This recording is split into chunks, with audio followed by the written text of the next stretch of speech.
นี่กำลังสิเริ่มงาน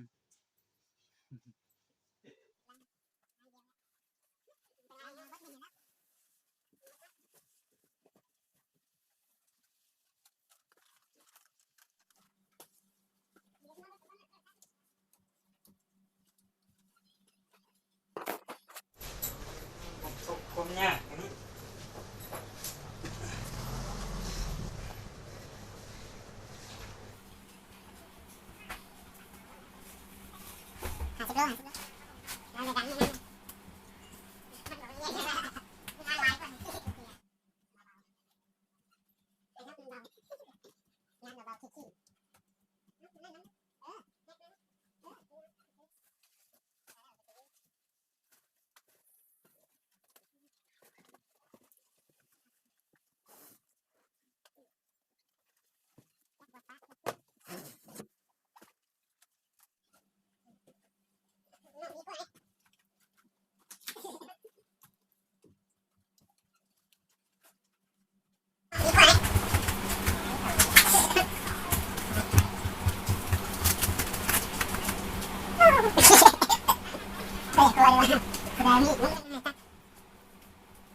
เป็นคาราเบล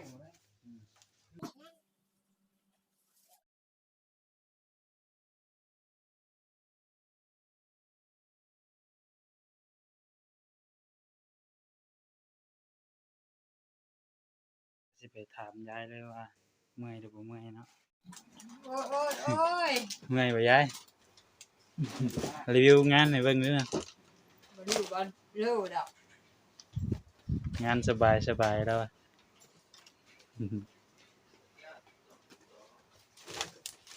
สบายนะสบายจนน้ำตาหยดนี่ก็งานรายวันเบิ่งแต่ละต้นเฮ็ดก็สนุกงานรายวันบ่แม่นงานเมาเฒ่าแก่เพิ่นสิบ่มักใส่เสื้อบ่ปานใดดอกเพิ่นคือเฮียเฒ่าแก่เนาะอันนี้ก็เฒ่าแก่นี่ก็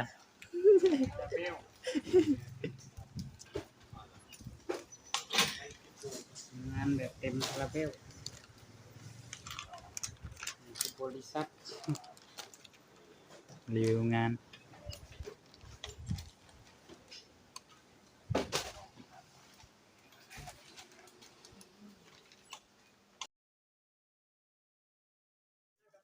มาเอาบุญมาเนี่ยมันโดดลงรถก่อนบุญก็เฮ็ดงานบ่เมาก็ได้ง่วงก็ได้คันเมามันสิไว้กว่านี้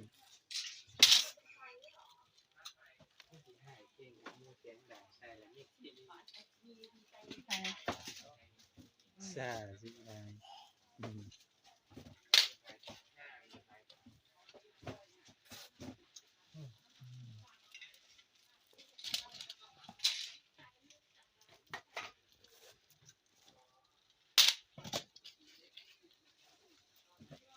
ไปก็หาวเงี้ยหาวเลยนะยาย